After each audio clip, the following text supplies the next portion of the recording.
Kabila alingo tika mboka calmete. Lokola yena batne bangi bazumboko en otage. Lokola bataka intérêt privé na bango. Yo to lobby était Tosengi na président de la République, son excellence Antoine Félix Tshilombo, a dissoudre eloko wana, bo wana et panzana. Nous avons refusé à toute manœuvre frauduleuse pour favoriser encore l'ancien régime qui a pris 18 ans du pouvoir pour manipuler le peuple congolais. Moi, je suis Kabila. Mais je suis Tolobi que Kabila Koken.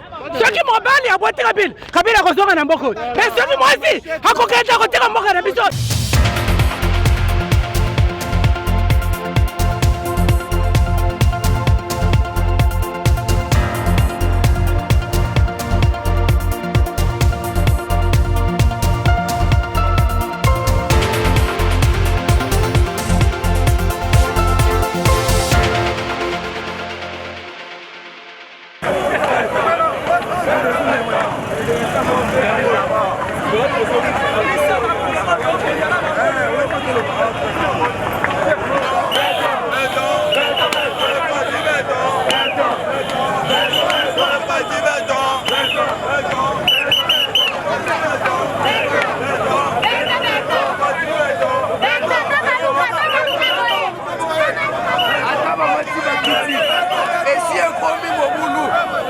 Policier Bomoko, FCC dégagé, Ataba Mati Bakiti, et si est commis Moboulou, ils sont policiers Bomoko, FCC dégagé, FCC dégagé, Ataba Mati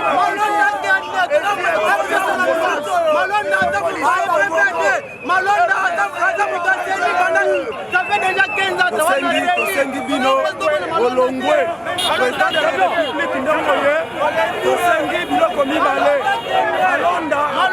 soyez l'idée car quand on a posé la séparation et mariage, il y a Kashina FCC. Quand on a posé Malonda Lungwa, Malonda Zamuto Kabila, Malonda travaille déjà dans CENI, ça fait déjà 15 ans. Quand on a posé mon Bangote, Balunga Wakende, quand on a posé mon Batoise na CENI, Malonda Kende, ce qui a été famille na école moi. Merci beaucoup pour la coopération Miko. Tolobi boy.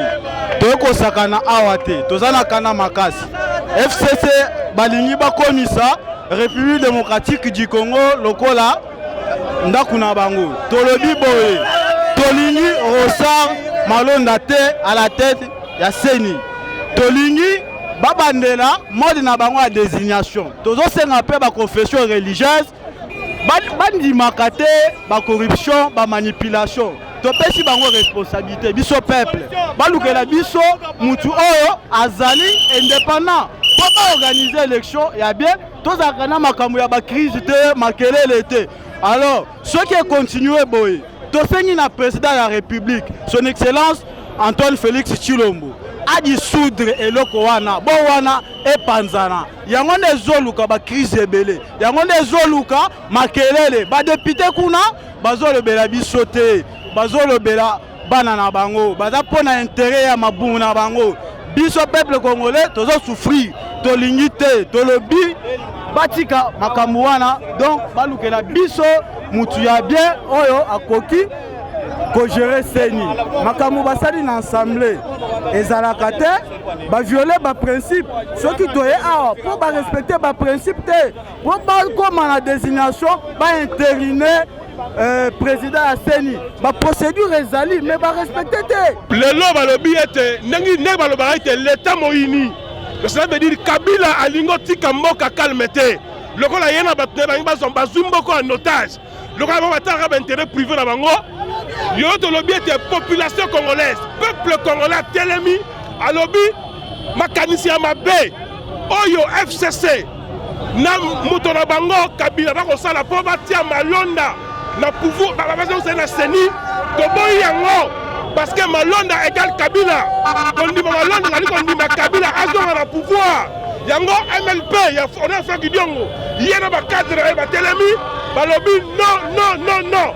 Soki bate Malonda bakokunda bimela biso liboso wana.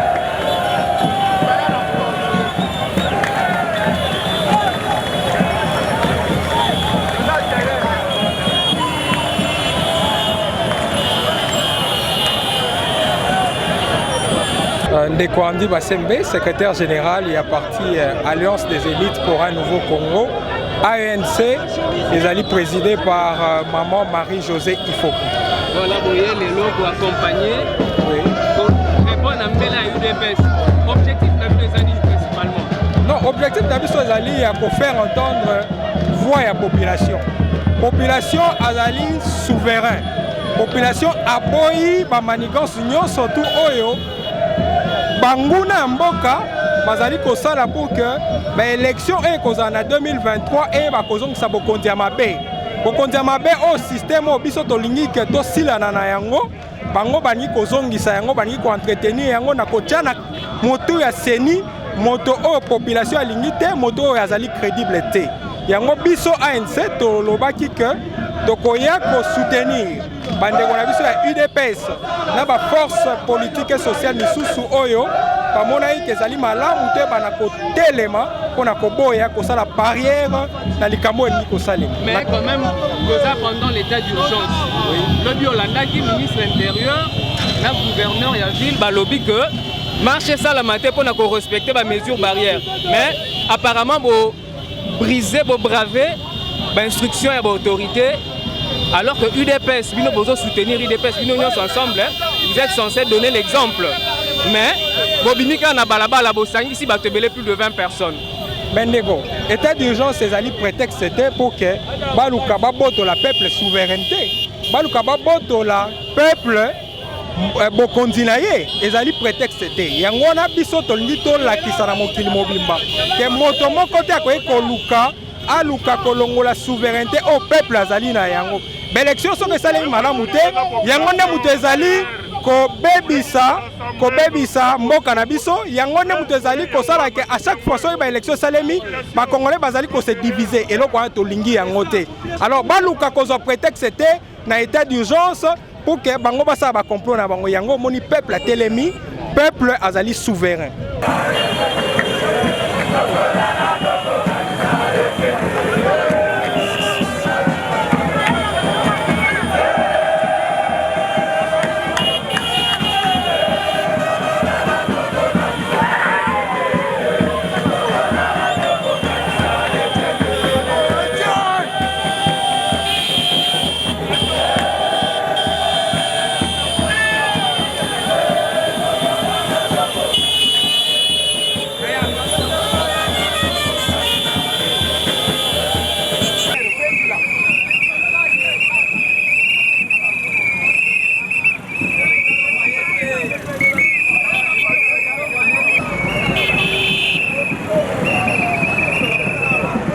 Voilà, toza na kati ya foule, bomoni atmosphère ndenge nini ezali. Bandeko ba se décider marche. Il faut ça les malgré que vice-premier ministre intérieur aboyaki. Bandeko balobi Ronsard Malonda il faut akende. Ronsard Malonda il faut akende. Hein? Tomoni mobilisation ni UDPS asali. Toza a biso nyonso toza ba témoin tozo mona yango. Tomoni bandeko. Pardon,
ma caméra va filmer.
Komona Patrick.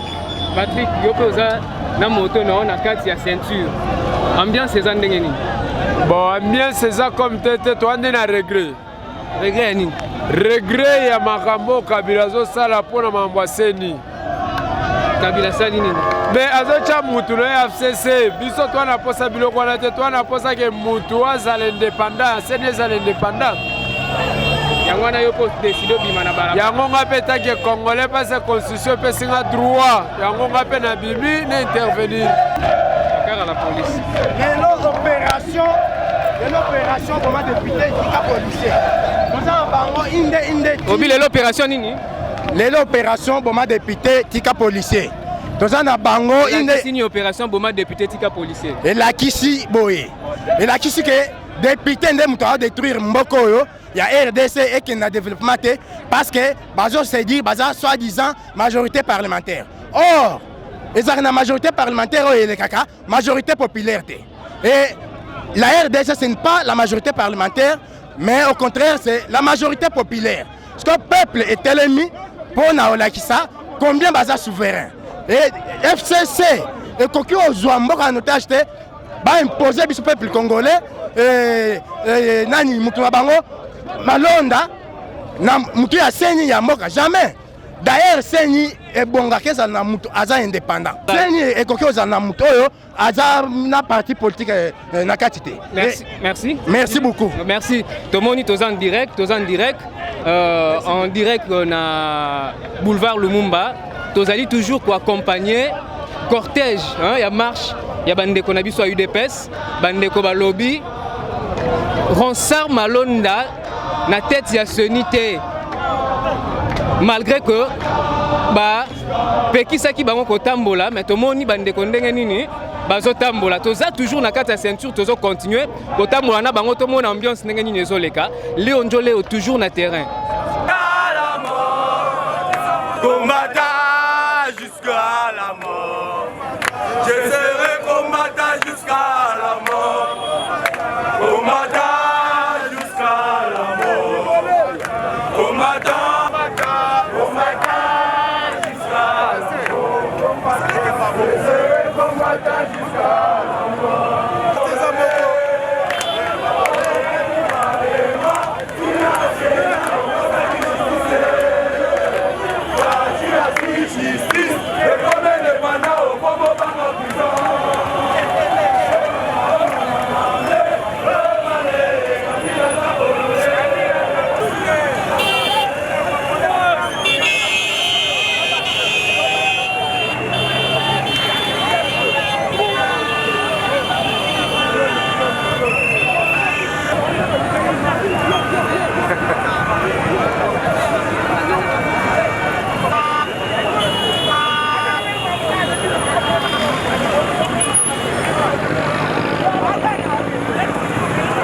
Un certain combattant, Ghislain Kandela, comme je viens de vous expliquer, le fait que vous nous voyez juste sur la route, c'est juste pour défendre notre droit qui est constitutionnel.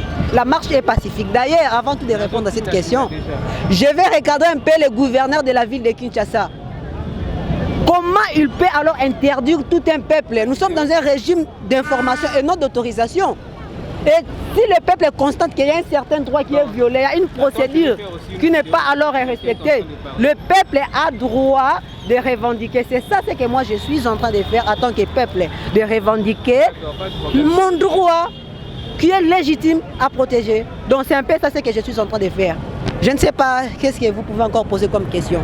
Et nous voulons alors lutter à ce que la démocratie soit respectée. À la tête des élections, ce sont le peuple en général qui vont voter. Et pour que le peuple puisse voter normalement, tout en respectant le droit qui est fondamental, constitutionnel, il faudrait que la procédure, d'ailleurs, la nomination ou la désignation d'abord de M. Rossard à la tête des CENI, moi je trouve que ce n'est pas bien, ce n'est pas constitutionnel, ils n'ont pas respecté la procédure. Et moi je défends à ce que ces messieurs soient quittés. D'ailleurs le président ne peut pas prendre une ordonnance, prendre acte et puis confirmer ou bien valider le M. Rossard Malonda. Là c'est juste pour autoriser un peu les antivaleurs à la tête de la CENI. Bien, nous sommes ici avec nos amis de la colline du Popularium Progressio. On va savoir si c'est quoi aussi au juste. Nous sommes avec eux ici, ils vont nous dire quand même ce qu'ils sont venus faire, pourquoi ils se sont ralliés à cette marche. Vous les voyez, ils sont là. Je vais commencer avec vous, monsieur, bonjour. Bonjour. Le nom c'est comment? C'est Maître Guillaume Kabouya. Maître Guillaume Kabouya, la colline du Popularium Progressio, c'est votre structure au sein de l'UDPS? Justement, c'est une structure au sein de l'UDPS. Parmi d'autres temps de structures, nous sommes aussi là au sein de l'UDPS. Nous existons comme structure attachée à la jeunesse de l'UDPS. Maintenant, vous êtes sortis dans la rue comme le mot d'ordre a été donné. Qu'est-ce que vous revendiquez plus exactement? Justement, nous revendiquons 2 points. Le premier point, c'est que la désignation de M. Rossa Malonda comme président de la CENI n'a pas rencontré l'assentiment de tout le peuple congolais. C'est ainsi que nous manifestons contre cette désignation, que le président de la République puisse voir l'indignation de tout un peuple qui n'est pas d'accord avec la désignation de ces messieurs, qu'on puisse changer et nous donner notre candidat à la tête de la CENI. Deuxièmement, nous disons non aux propositions de loi proposées par les députés Minako et Sankara, les lois qui portent Sakata plutôt, les lois qui portent atteinte à l'indépendance de la magistrature. Nous disons zéro impunité aujourd'hui, la magistrature élève une nation, la justice élève une nation, nous disons zéro impunité et nous ne voulons pas que ces lois puissent passer. Comme c'est renvoyé à la discussion de septembre, nous disons que non, ces lois ne devraient pas avoir l'assentiment de tout un peuple. C'est ainsi que nous revendiquons à ce que ces lois soient carrément retirées. Mais vous êtes sortis quand même dans la rue. Nous sommes pendant la période de l'état d'urgence. Le président de la République, dont vous soutenez, ne veut pas des entroupements de plus de 20 personnes, mais vous-même, son parti politique, vous êtes en train de braver ces décisions apparemment. Vous ne respectez pas les ordres du chef de l'État. Non, monsieur le journaliste, nous respectons scrupuleusement les ordres du chef, de notre chef. Le chef nous a dit de ne pas avoir un rassemblement de plus de 20 personnes. Si vous voyez, nous sommes sortis et nous gardons notre distance pour respecter les gestes barrières. Ça, c'est de 1. De 2, lorsque la Constitution de la République est violée, le peuple que nous sommes, nous marchons pour faire respecter la Constitution de la République. Nous ne pouvons pas, dans l'état d'urgence, même si la Constitution est violée, et rester à la maison pour ne pas revendiquer cela. Non, nous revendiquons notre droit. C'est le peuple qui est en route, qui est sur le chemin pour revendiquer la violation de la Constitution, que ce soit respecté.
nous sommes en dépit de la marche. Marche prévue pour le peuple congolais. C'est aujourd'hui que nous voulons reconnaître qui est le peuple congolais. Le peuple congolais, il nous a été indiqué par notre fait héros, Papa Etienne Tshisekedi, qui nous a dit que le peuple va se prendre en charge. Maintenant, c'est une marche prise en charge par le peuple lui-même qui prône son état de droit. Nous avons refusé à toute manœuvre frauduleuse pour favoriser encore l'ancien régime qui a pris 18 ans du pouvoir pour manipuler le peuple congolais. Aujourd'hui, nous voulons nous prendre en charge pour réclamer souverainement notre droit. En tant que peuple souverain, aujourd'hui, nous voulons nous mettre dans la rue. Le président de la République, nous nous sommes convenus. Il nous a déjà dit, depuis Genève, déboulonnement. C'est ça même le déboulonnement que nous sommes en train de prôner en cours de route par la prise en charge du peuple. Nous nous mettons dans la rue petit à petit, jusqu'au palais du peuple, pour que le peuple ait un bon sens de justice, ait un bon sens de notre nation. Merci beaucoup. Nous sommes en train de faire une marche pacifique. Oui, nous sommes en train de continuer avec la marche, une marche pacifique, sécurisée par la police nationale congolaise, qui fait son bon travail. Jusque-là, la marche est pacifique. Le peuple congolais continue à faire son travail jusqu'au pas du peuple. Malheureusement, ici à la 4e mairie, les gens de nos amis en face PPRD, ils nous ont menacés. Ils sont sortis avec des machettes pour nous agresser. Nous leur avons montré que l'heure est arrivée où le peuple congolais veut réclamer son droit, veut montrer que maintenant, le peuple congolais se prend en charge maintenant pour la véritable démocratie dictée, montrée par la philosophie du chef de l'État, son excellence Félix Antoine Tshisekedi. Vous avez vu que nous sommes ici à la 4e rue, au siège de la Ligue des Jeunes. La Ligue des Jeunes du PPRD. Le siège a été saccagé parce que, selon les informations que nous avons recueillies, les gens de l'UDP sont sortis avec les armes blanches pour agresser les manifestants. Et voilà la conséquence. Tout le siège a été brûlé. Le siège de la Ligue des jeunes du PPRD a été brûlé par les manifestants, tout simplement parce que ces jeunes du PPRD sont sortis avec les armes blanches pour agresser les manifestants. Nous sommes en train de continuer, on nous a dit que c'est jusqu'au palais du peuple. Nous sommes en train de suivre le cortège jusqu'au palais du peuple et voir ce que ça va donner là-bas. On continue. Na siège ya Ligue des jeunes ya PPRD. Tomoni moto ezopela kuna botumbinda kwa batu pona nini? Biso totominda kwa batu te toza boye lelo eza journée ya marche ya lelo eza marche ya parti politique songolo pakala te marche ya lelo eza pona mboka eza pona intérêt ya mboka place oyo totelemi na 6e mairie na Tongo tomoni ba jeune ebele na Tongo bakaboli bango 10 000 bayebisi bango ke lelo bato IDPS baleka awa te tango population ya liboso eleki awa banjeune bazalaki na PPRD wana babimi na nzela na bamachete mpo bamenace bato ya IDPS yango nde bato ya IDPS lokola bazalaki ebele bakimi yango nde omoni bato ya IDPS batumbi nani population omoni population otumbi siège ya PPRD oyo yango nde na bapolisier baza place oyo peuple aza na population policier aza place oyo peuple aza na problème te bazoleka na bango population peuple policier batelemi na bango eza mabe ya bato ya PPRD nde baluki nyonso oyo mwasi nde abwati Kabila biso basi tolobi ke Kabila akokende soki mobali abwati Kabila akozonga na mboka me soki mwasi akokende akotika mboka na biso 18 ans asala eloko moko te toza kufa mpo na bana na biso bapesi bango $20 na machete apres sa bango bapesi bango $20 na machete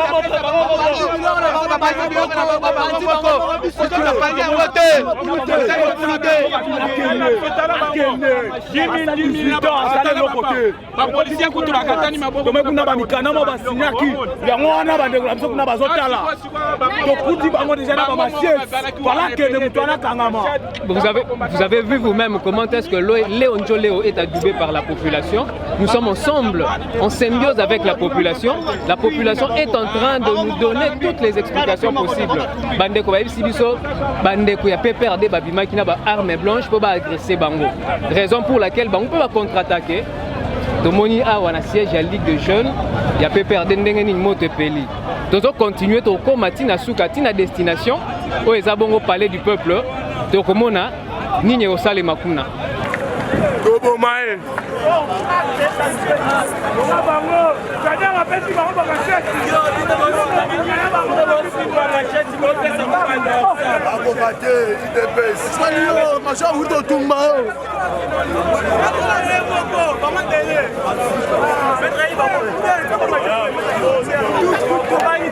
machette.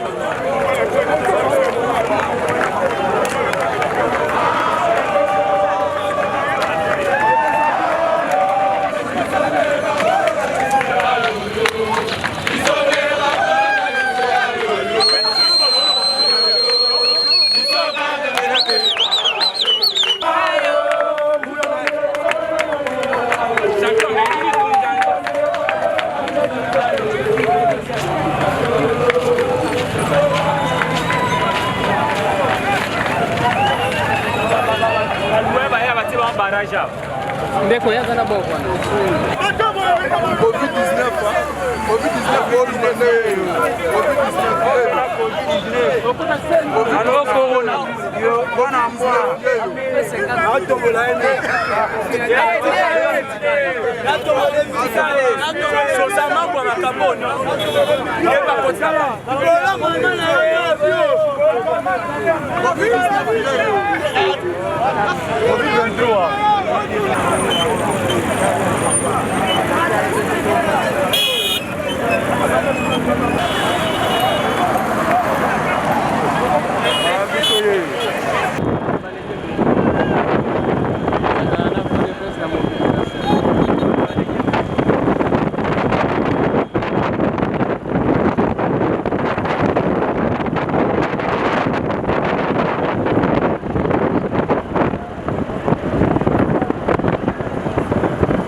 Ça va, problème.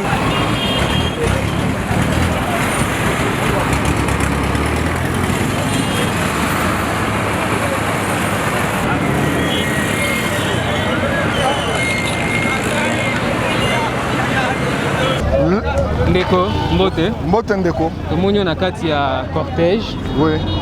Toujours mot d'ordre à partir. Justement, mot d'ordre à partir à Héros Vivant, MLP. Jeunesse ya MLP. Jeunesse ya MLP. Tolandi mot d'ordre ya leader. Asengi na biso to bima parce que lelo nde makambo. Lelo ezali marche citoyenne. Tout Congolais, surtout jeunesse congolaise.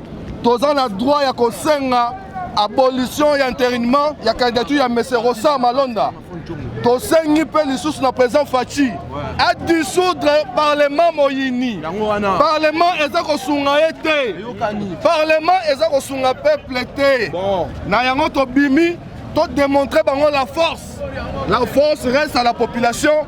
La force reste à la puissance de la démocratie. Oh, ezali démonstration ya muke. Soki batie tembe, toke na bango tili fobo. Donc parlement Moyini, toboyi. Président Fachi, zwaka ordonnance lo panza borwana. Kenza la place ya Rosala wate parce que bazali parlement Moyini ya peuple. C'est un parlement rebelle. Biso tolingi Rossa Malonda te. Peuple aboyi. Toboyi ba imposer biso président ya Seni pour ba triquer ba sous majorité na parlement. Yango toko marcher na kanda méchant pour te démontrer que ceux qui basent au santé opération to ebinda rezoya ba leader na bango ba vena na bandaku ba pesi na bato ba machette bango moko ba piller bureau na bango moko policier témoin bango moko ba piller to simbi eloko te yo moni na simbi na maboko.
So bamonga manette na misu tozaki na masse na biso ezake tozo marcher contre koboya ba loi oyo ya seni lokola tokomi na ponga bibandeko ya PPRD babimi na ba machette kasongo pe na sima wana kasongo tozo lekti yo makambo nyonso kokwea lelo eza na mutu na yo na ngobila parce que ngobila lobaki déjà confronter biso lokola sali batu na ye biso toza na terrain pe tokokontinue kokunda état de droit tolukaki yango oyo tokobanga crémogène te si tolemba crémogène na bale betami bacrémogène na babali kutu bino mo bomoni na bilili bomoni na ponga bi ndenge ezalaki batentation tomoni bandeko ebele babimi wana na bamachete mpe bagénéraux batelemi tozomona siko ke c'est comme ça bango nde bazo violer sur état de droit biso tozo na sango na marche côté de banane na échanger est-ce que to bouquer le ramu té to yeti justement na bato zu bandeko na biso tozo kitana se to comme justement na 7e mairie à partir donc à partir de première rue tout le monde a eu des champs étagés ezaki mabe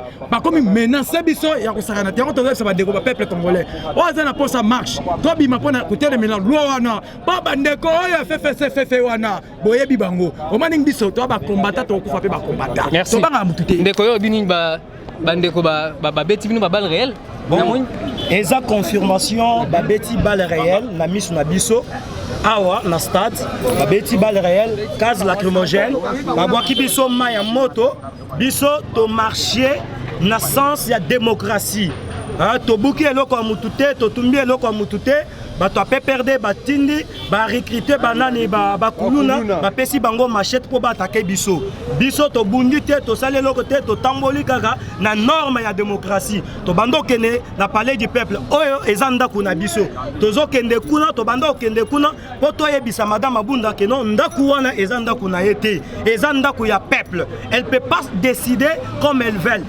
biso peuple nde totinda ye esika wana il faut alanda vision na biso yango nde tozoyebisa bango candidat o bango bachele biso sans avoir na biso peuple toboyiye tolingi tricherie te tolingi élection et ça na kimia merci ndeko yo papa merci marche atri benza mwani kumbushe des autres itri babenga kumpala kwetu bantu tuyikila nabo muyiki mwimpa kadusanga na bantu bikala batunyinga na nyima atri twenda tutuye mu marche yetu katona balenga chitu cha muntu to katona bashebe ya muntu to tutwenda twenza marche yetu kada tututwa mbeye shabana ba PPRD machette mbabe shama machette miela boku mbabe shamiela boku tutarabu timu tukongwanya kabila tukade ukavumana kujirishe gitungedi mutanchi muli banda 18 ans utuvune ba muri tungemu nango euta mwafati beton tikila ye zela akeli kabila pardon papa ndaku anga tabene de anga tabana beba awi kala mushinga bwanyi bana beba bikala babala mabimpa bakashibeba mukasheba bamula mabimpa mbusha dikasa deba mumalu ara lekala bantu abari bakukutakasha bantu ababa kunye mabuto mwabeo mabuto tumuyanga yente batu bayini mabuto lelo bantu abari bakulekela balekela kabila nyinko ambele nyi tika bango bato basala ba travailler na kabila. Merci. Banda 38 ans banda 32 ans ba travailler na mabutu basale le côté mabutu akabazui mabutu akenda ki yemoko kabila na so senga yo soki ozo yoka mateo na so pesa yoka message na ngai na so yebisa yo banda lelo kabila na longoli munyere o munyere Tshisekedi atikile biso yango na so yebisa yo kabila longa likolo na yo na makolo na ba na peuple congolais tika makambo oso dirige kende na yo ba tata mikolo wana bazo kondana bazo kotso na libulu mabe.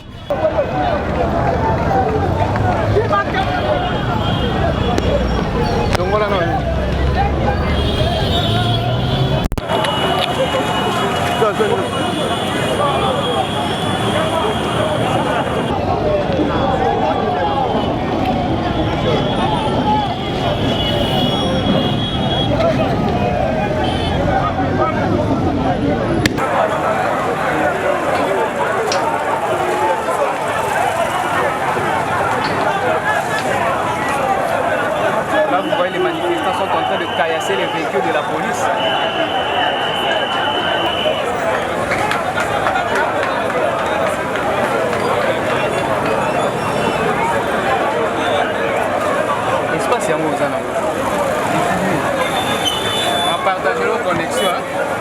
Tosana Tindela il y a pas pas suivi les aliments très soina mouvement ça na pantano.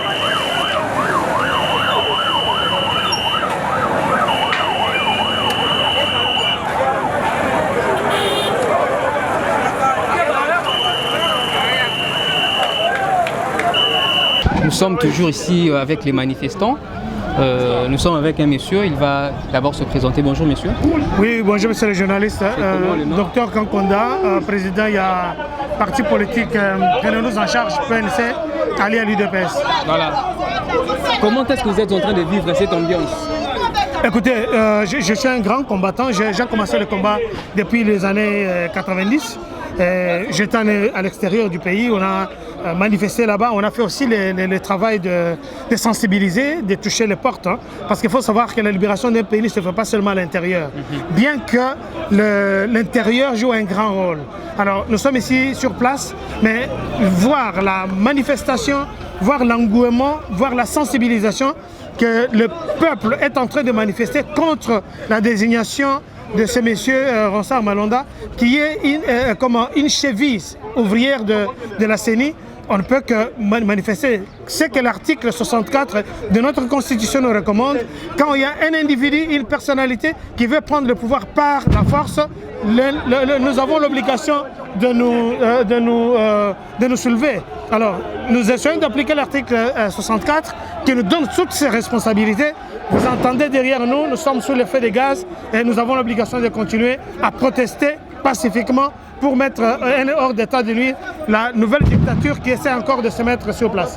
Bien, Bandeko Onjoleo, Tomoni, le Tamboli en tout cas, n'a pas manifestant qu'au Banda, place de l'échangeur, Tito commune à Pont Kabu, passage bloqué.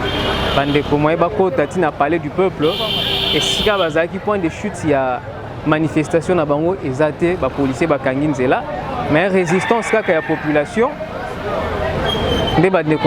Mais malheureusement, la plupart des autorités à UDPS Tomoni Bangote, Sibiso que Augustin Kabouyaza aux alentours, mais Tomoni était Jean-Marc Kaboun, Sibiso Zoya, mais jusqu'à présent, il n'est pas encore venu. On ne sait pas s'il viendra. Toutes les autres autorités à UDPS Tomoni Bangote, Tamboli ensemble, beaucoup plus. Naba, combattants de Tolobaka. Pas combattant, pas autorité, pas cadre à parti, pour la plupart de monde bangote. Mais est-ce que Mbela va penser que ça pour pas combattant babima, bangomo bati kala na banda kuton dengenyo, on ne sait pas. Donc comme Nasuka, merci Nabino Nyoso, bo pesa qui lui confiance. Merci à Thierry Batondoko, merci à tout le monde.